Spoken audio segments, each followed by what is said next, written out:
Slava un pateicība mūsu debes Tēvam par to, ka mēs varam pulcēties šeit un kopā priecīgi varam svinēt svēto sabatu.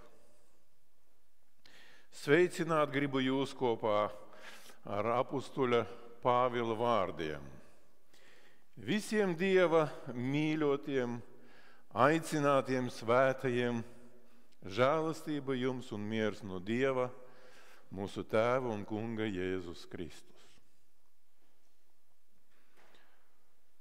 Mēs jau lasījām šodien tekstu, kurus izvēlējos kā pamattekstu mūsu pārdomām šodien no apustuļa Pāvila vēstules romiešiem, 8. nodaļas un 14. pantiņā. Jo visi, ko vada Dieva gars, ir Dieva bērni. Jūs ziniet, ka nesen notika Baltijas Unijas kongress, kur tika ievēlēta Baltijas Unijas vadība uz nākošiem 3 gadiem. Un es kā bijušais Baltijas Unijas sekretārs arī atskaitījos par iepriekšējo periodu, par iepriekšējiem 5 gadiem.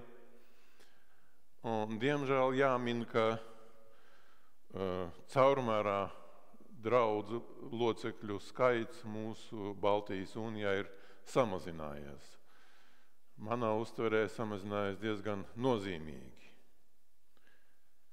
Varbūt tā ir tendence, ar ko sastopās mūsu draudze šeit Latvijā, tas noteikti tā ir, bet arī lielā daļā mūsu pasaules tas ir tā.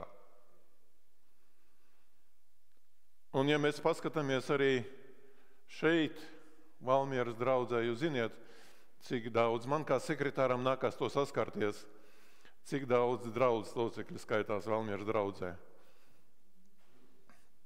Jā, tiešām. Bet ja mēs paskatāmies, cik mēs esam klātesoši, tas neizskatās pārāk iepriecinoši. Un varbūt pat dažreiz iezogās šaubas par to, kāpēc patiesībai, kuram mēs ticam, nav cienīgas izplatības. Vai kāpēc patiesība, mēs ticam, ka tā ir patiesība, kuru Dievs mums ir atvēris, kāpēc viņi tik daudz nepieņem, ja pieņem tik maz. Bet ir svarīgi atcerēties, ka draudze nav tikai līdzīgu domājošu cilvēku grupa. Un draudze nav cilvēku grupa, kuri pulcējusies tāpēc, ka mums ir vieglāk būt kopā, mēs varam atbalstīt viens otru, ka tā ir vienkāršāk. Draudze ir Dieva iestādījums. Tā ir dievišķa institūcija. Un nevelti draudze sauc par Kristus miesu, par organismu. Bet ir svarīgi atcerēties, ka draudzei ir 2 dabas. Cilvēcīgā un tā, ko es nosauktu par pārdabisko. To, kuru mēs nevaram loģiski, jeb racionāli paskaidrot.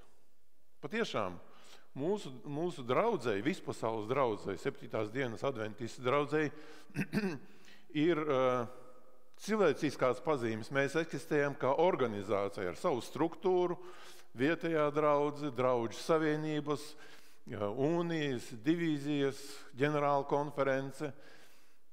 Jā, bet tajā pašā laikā draudzē piemīt arī tas pārdabiskais.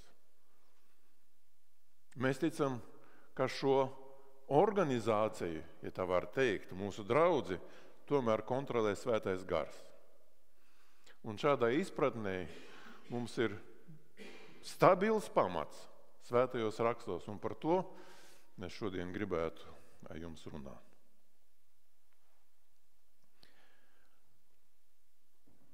Evaņģēlists Jānis 14. nodaļā 16. pantiņā raksta nākošo. Un es lūgšu Tēvu, un viņš jums dos citu aizstāvi. Krievalodā, sinodālā tulkojumā tas ir utiešiteļ, sūtīs, un glika tulkojumā interesanti, iepriecinātāju. Sūtīs iepriecinātāju, lai tas būtu pie jums mūžīgi. Runiet par Svēto garu. Jēzus uzrunājot savus mācekļus, savus tuvākos, ar ko viņš pavadīja praktiski visu laiku, pēdējo 3 gadu laikā, viņš runā ar saviem mācekļiem, saviem draugiem par dziļām garīgām patiesībām. Viņš runā par valstību, kas ir jūsu vidū. Viņš saka, Dieva valstība ir jūsu vidū, viņa nav šeit, jeb tur.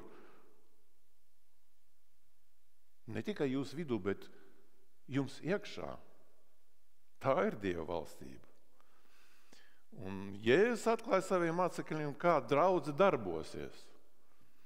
Kaut gan mācekļiem tajā laikā bija ļoti grūti to aptvert, saprast. Tas bija tik nepierasti. Tas bija varbūt arī kaut kas pilnīgi jauns, ko viņi nebija dzirdējuši. Kā Jēzus saka, man vēl ir daudz, ko jums teikt, bet šobrīd jūs to nespējat nest. Jūs nespējat to saprast, sagramot. Katru reizi, kad Jēzus runāja par debesu valstību, viņa mācekļi pārjautāja un domāja, ka runa iet par Dieva valstību šeit uz zemes. Pat pēdējā brīdī, kad būdams kopā ar mācekļiem pēdējos brīžos, pirms debesu braukšanas, mācekļi jautā savam skolotājam, savam kungam, kungs, vai tu šajā laikā no jauna uzcels Izraēliem ķēniņa valsti? 3 gadus viņi bija kopā ar Jēzu, mācījās, viņi savu teoloģijas teoriju uzņēma, atpazina, iepazina pie Jēzus blakus. Un Jēzus atbildēja šo jautājumu. Varbūt dažreiz liekas, ka pat diezgan skarbi. Viņš tiem sacīja, nav jūsu daļa zināt laiku vai stundu, ko Tēvs ir nolicis savā varā.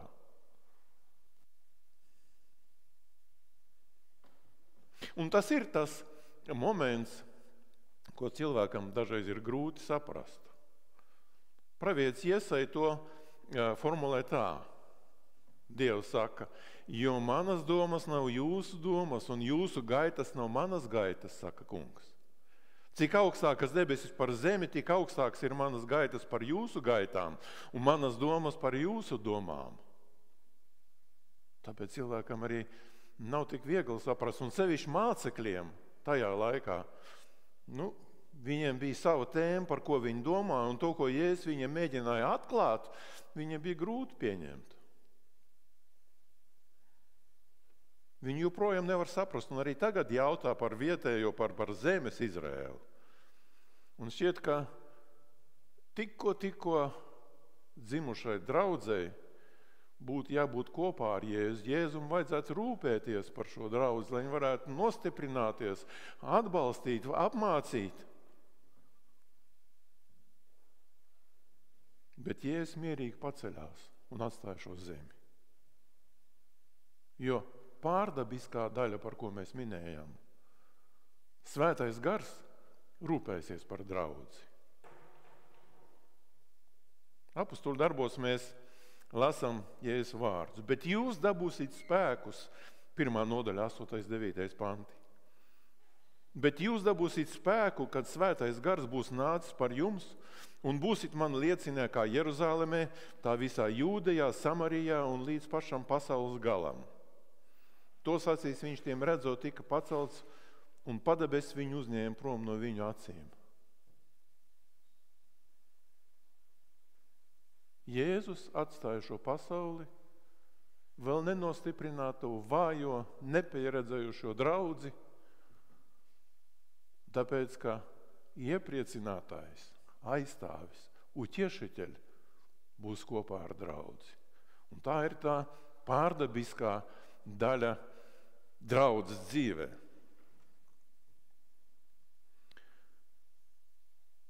Viens no visniknākiem Kristus ienaidniekiem Sauls tika pārveidots.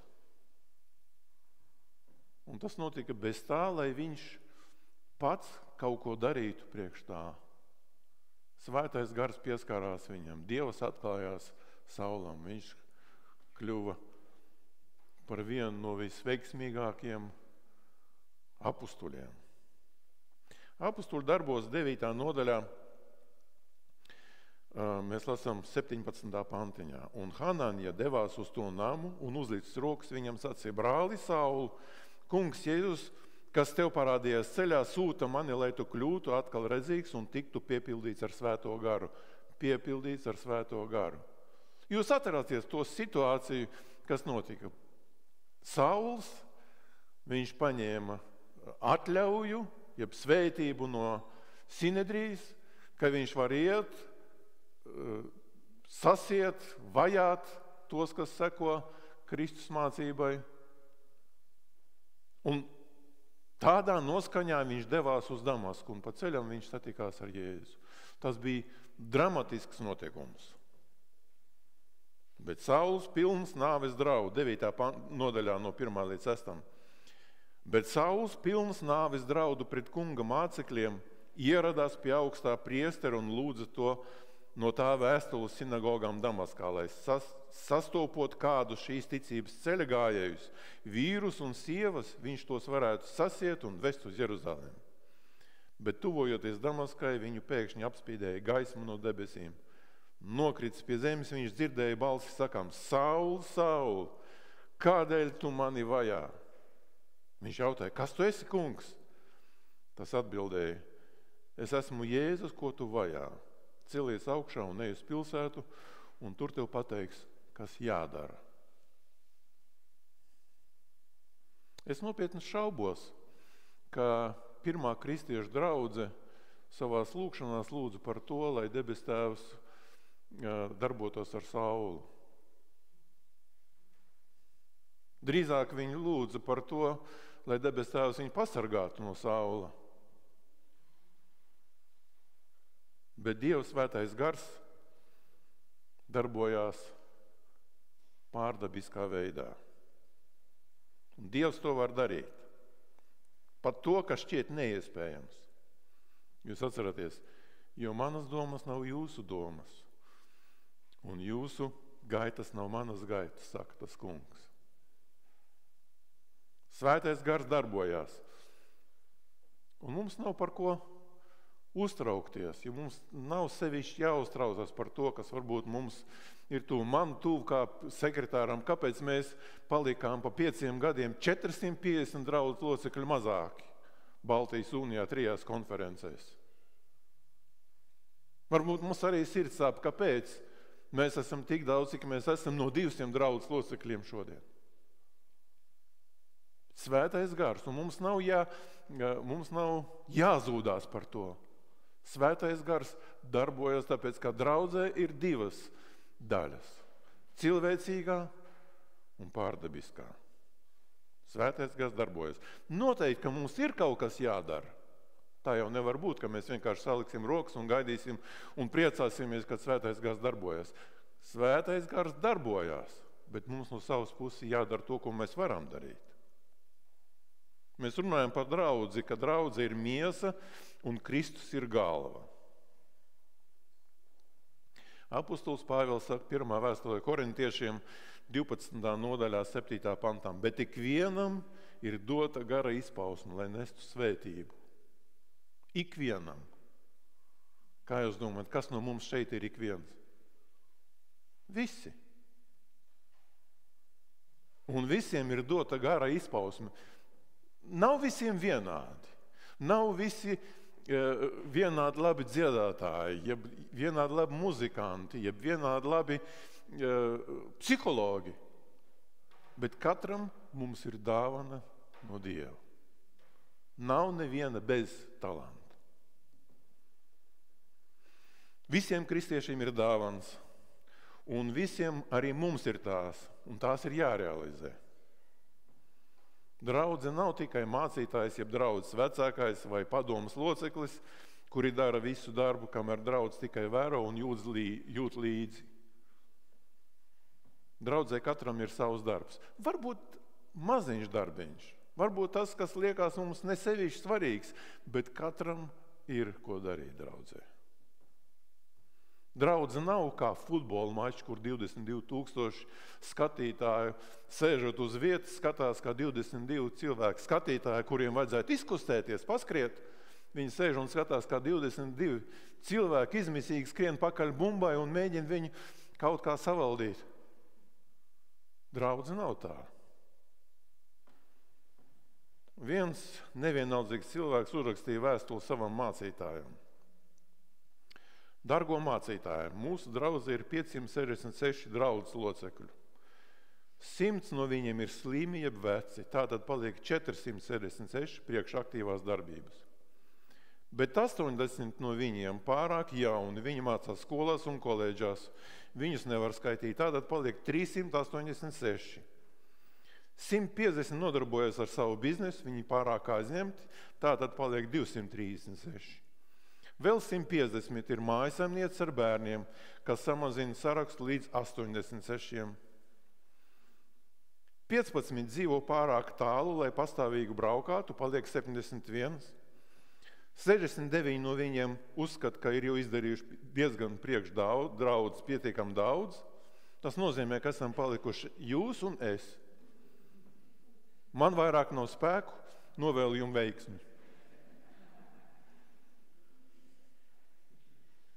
Tā draudze nevar eksistēt. Tāpēc, ka draudze ir Kristus miesa, dzīvs organisms, kurš attīstās, kuram ir jāaug. Un ja mēs palūkojamies pašu savu ķermeni, mēs nevaram pateikt, kas mums nebūtu sevišķi vajadzīgs, bez kā mēs varētu iztikt. Jā, dažādas mēdz būt situācijas. Bet katram mūsu loceklim, katram mūsu orgānam ir kaut kāda nozīme. Par to mēs lasām Bībelē. Apostols Pāvils raksta Galatiešiem 6. nodaļā. Tad nepiekusīsim labu darīdami, dariet kaut ko vajag. Jo savā laikā mēs pļausim un ja nepagursim. Tad, kamēr mums ir laiks, darīsim labu visiem, bet sevišķi ticības biedriem. Ko darīt? Un mēs, kad lasām Bībeli, atrodam, ka šo jautājumu bieži vien uzdeva tie, kuri nāca saskarsmē ar Svēto garu.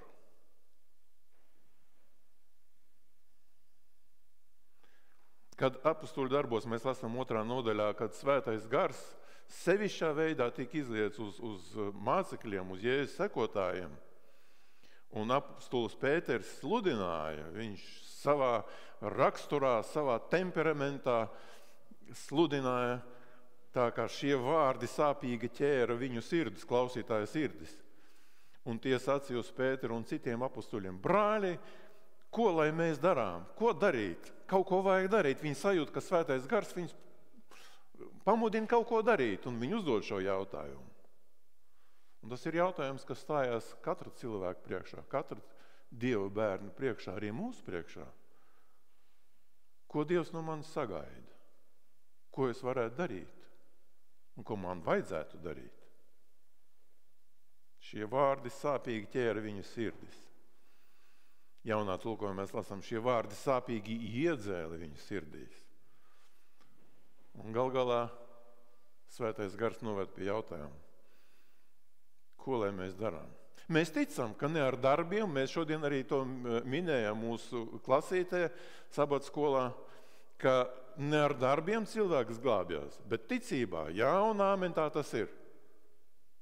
Bet kaut kas tomēr ir jādara. Šī Svētā gara ietekme ved uz to, kad mēs uzdodam jautājumu. Apostols Pāvils raksta: jo no žēlastības jūs esat pestīti ticībā. Un tas nav no jums, tā ir Dieva dāvana. Mūsu pestīšana ir dāvana, jā. Ne ar darbiem, lai viens nelielītos, bet, ja mēs esam viņa darbs, Kristu Jēzu radīti labiem darbiem, kurus Dievs iepriekš sagatavojas, lai mēs tajos dzīvotu. Par darbiem tomēr iet runa. Šeit pat, kur mēs nu patās lasījām, ka ne ar darbiem cilvēks saņem savu pestīšanu. Tā ir dāvana, bet mēs esam radīti priekš labiem darbiem. Un ja mēs noteikti atklāti, godīgi uzklausām, ko Dievs saka savā vārdā, tad mēs arī nonākam pie šajā paša jautājuma. Ko lai es daru? Un šajā jautājumā bieži vien cilvēks iekļauj sev gatavību kaut ko darīt, gatavību būt kopā ar savu kungu. Izsaka savu vēlēšanu sekot Jēzum. Tas pats bija, ko Sauls uz ceļa, satiekot savu kungu, uzdeva jautājumu. Ko lai es daru? Un viņam tika teikts. Tev būs teikts, kas tev jādara. Kad Jānis Kristītājs ar sevišķu spēku, Elijas garā un spēkā sludināja Kristus nākšanu, tad arī ļaudis, kas klausījās viņu, jautāja, ko tad mums būs darīt. Arī cietumsargs, ieraugot brīnišķīgo Pāvilu un Sīlas atbrīvošanu, jautāja, kas man jādara? Kad sevišķā brīnišķīgā veidā Dievs atbrīvoja Pāvilu no ieslodzījuma, un tas sargs, security bija pārbijies, kā tā var būt, kas tagad notiksies, un tas ved pie jautājuma, ko man darīt? Gan tauta, gan muitnieki, gan karavīri uzdev šo jautājumu. Un šodien, kad mēs apzināmies sev kā Dieva draudzi, Kristus miesa, kā dzīves organisms, gatavs pārmaiņām, draudzi, kur negrib būt formāli, draudzi, kur neeksistē priekš tā, lai tikai apmierinātu savas vajadzības, bet lai varētu kalpot citiem. Un atverot sirdi Dievu priekšā, vai mums nerodas šīs pats jautājums, ko mums darīt? Un dažādās situācijās dažādas atbildes, tāpēc, ka tie, kas uzdeva šos jautājumus, arī bija dažādi. Pētera klausītājiem vasaras svētkos atbildēja šādi: atgriezieties no grēkam un liecieties kristīties. Ik viens Jēzus Kristus vārdā, lai jūs dabūtu grēku piedošanu un saņemt svētā gara dāvanu. Cietumu sargam, kad viņš uzdeva jautājumu, ko man būs darīt, tici uz kungu Jēzu, tad tu un tavs nams tiksiet pestīti. Saulam, vēlāk Paulam, kas ceļā uz Damasku, tika teikt, celies un ej. Tā ir atbilde uz jautājumu. Kaut kādā ziņā arī mēs atrodam atbildi uz šo jautājumu. Labi pazīstamā raksturvietu.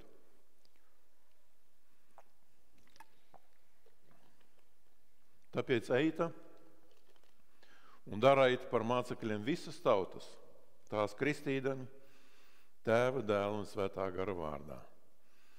Tās mācīdami turēt visu, ko es jums esmu pavēlējis, un redzi, es esmu pie jums ikdienas līdz pasaules galam.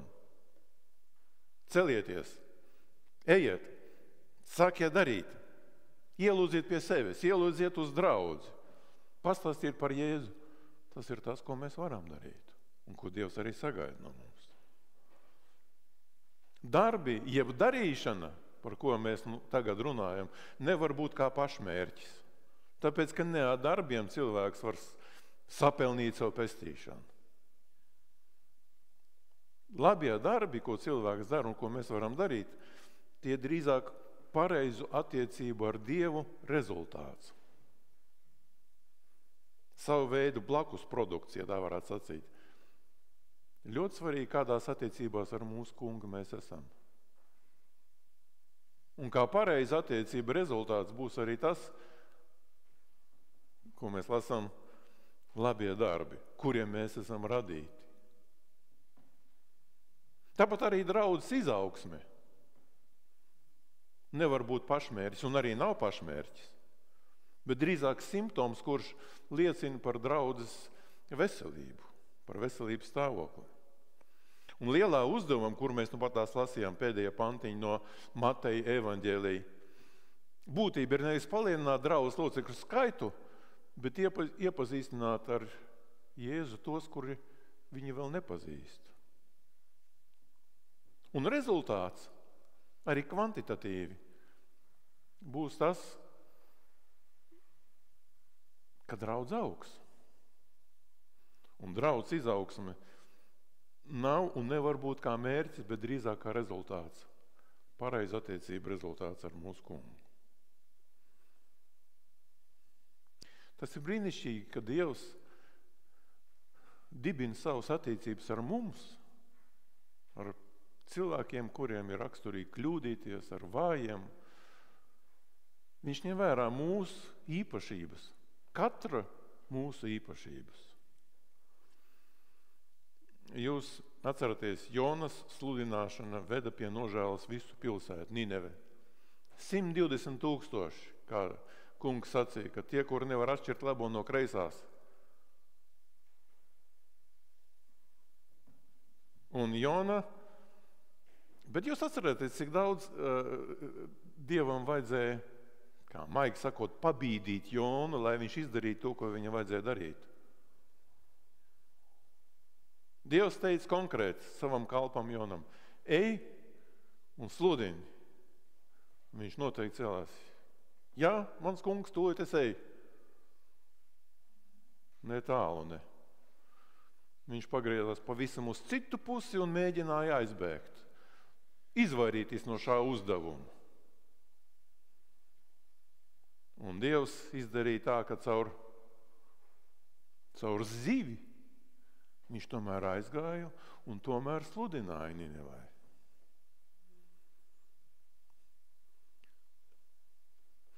Es neesmu pārliecināts par to, ka Jona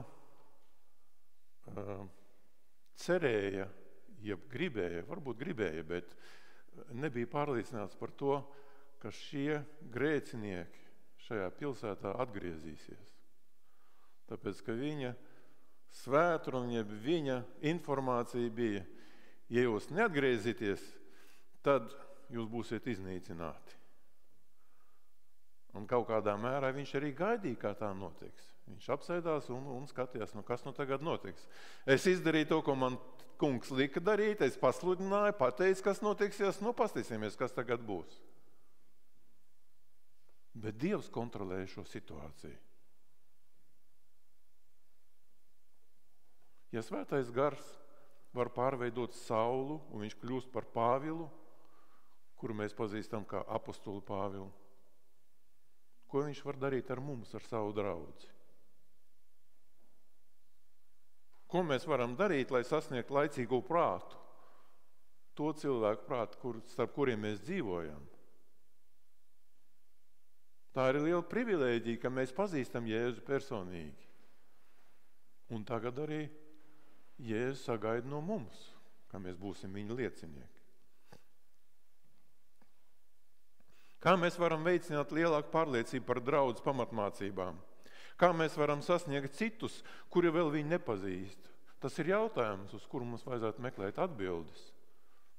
Un ne tikai teorētiski, bet arī praktiski. Atbilde ir skaidra un dažiem varbūt šķiet diezgan vienkārši. Ja draudze pieder Dievam, mēs ticam, ka tā tas ir, ka draudze ir Jēzus miesa, tad svētais gars ir atbildīgs par savu misiju un draudzes pārdabisko aspektu. Tad mums nav sevišķi uztraukties par to. Uzticēšanās svētā gara vadībai apustuļu darbos ir iedrošinājuma un cerības avots, pārvēršot problēmu par iespēju un ienaidniekus pārvēršot par draugiem. Bet ir svarīgi, ka mēs atceramies un uzklausām to, ko apostols Pāvils raksta vēstulē Efeziešiem 4. nodaļā no 30. pantiņa. Un neapbēdiniet Dieva svēto garu, ar ko jūs esat apzīmogoti izpirkšanas dienai. Viss rūgtums, niknums, dusmas, klaigas un zaimi no jums, lai ir tālu prom līdz ar visu citu ļaunumu. Esiet krietni cits pret citu un žēlsirdīgi, piedodiet viens otram, kā Dievs Kristu ir piedevis jums. Ja mēs ļaujam svētam garam darboties mūsos, Ja mēs esam gatavi ne tikai svētā gara brīnumainos darbus noskatīt un būt liecinieki, kas redzēja to, kas notiek, bet ja mēs esam gatavi būt par viņu lieciniekiem ar kaut kādiem darbiem, priekš kuriem Dievs mūs ir radījis. Viņš ir radījis mūs priekš labiem darbiem. Un tam būtu jābūt nevis kā pašmērķim, bet drīzāk kā rakstura īpašībai. Mēs varam kaut ko darīt ne priekš tā, lai mēs varētu pielabināties Dievam, bet tieši pretēji, tāpēc, ka mēs esam tuvi ar Dievu. Tas būs rezultāts, ko mēs varam darīt. Un par to rūpējies Svētais Gars. Tā ir tā pārdabiskā daļa no draudzes eksistences. Mūs sagaida brīnišķīga un skaista nākotne, ja mēs atļaujam Svētam Garam darboties mūsos. Un ja mēs kaut ko sākam plānot, kaut ko domājam, kaut ko gribam izdarīt, ļausim, lai Svētais Gars koriģē to, ko mēs darām, lai tas būtu tiešām Svētā Gara iespaidā. Un es gribētu pabeigt ar vienu no manām mīļiem citātiem no Elēnas Vaitas darbiem, kur runa iet par draudzi tādu, kāda viņa ir, par draudzi, kuru varbūt neiedvieš lielu entuziasmu. Viņa raksta, mums jāatceras, ka draudze, lai arī cik vāja un nepilnīga viņa būtu, ir vienīgais objekts uz zemes, kam Kristus velta savu visaugstāko uzmanību. Viņš to pastāvīgi uzlūko ar rūpēm un stiprina ar savu svēto garu. Jo visi, ko vada Dieva gars, ir Dieva bērni. Mēs ar to sakām mūsu pārdomas.